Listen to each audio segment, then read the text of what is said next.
بسم اللہ الرحمن الرحیم۔ سورہ بقرہ کی آیت نمبر 76 اور 77۔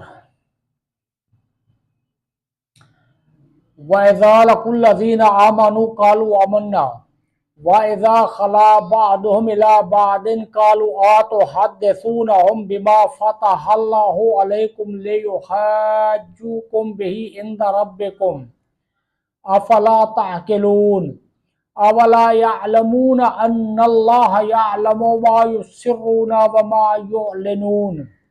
ترجمہ کنز العرفان۔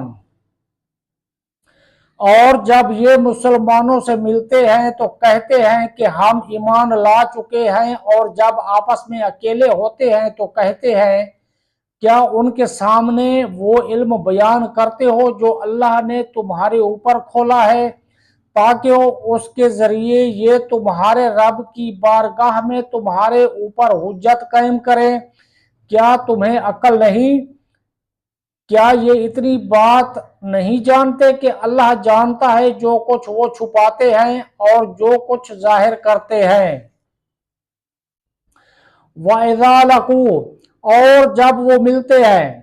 حضرت عبداللہ بن عباس رضی اللہ تعالیٰ عنہما فرماتے ہیں، یہودی منافق جب صحابہ کرام رضی اللہ تعالیٰ عنہم سے ملتے تو ان سے کہتے کہ جس پر تم ایمان لائے اس پر ہم بھی ایمان لائے، تم حق پر ہو اور تمہارے آقا محمد مصطفیٰ صلی اللہ تعالیٰ علیہ وآلہ وسلم سچے ہیں، ان کا قول حق ہے۔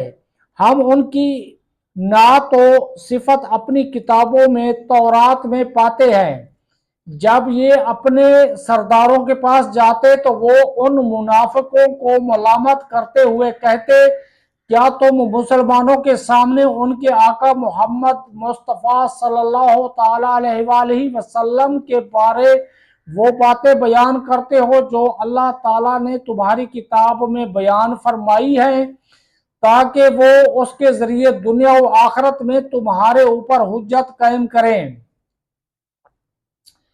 جب ہمارے آقا محمد مصطفیٰ صلی اللہ تعالیٰ علیہ وآلہ وسلم کا نبی پر حق ہونا تمہاری کتابوں میں موجود ہے تو تم نے ان کی پیروی کیوں نہ کی؟ کیا تمہیں عقل نہیں کہ تمہیں یہ کام نہیں کرنا چاہیے؟ اس سے معلوم ہوا کہ حق پوشی اور سرکار دو عالم صلی اللہ تعالیٰ علیہ وآلہ وسلم کے اوصاف کو چھپانا اور ان کے کمالات کا انکار کرنا یہودیوں کا طریقہ ہے۔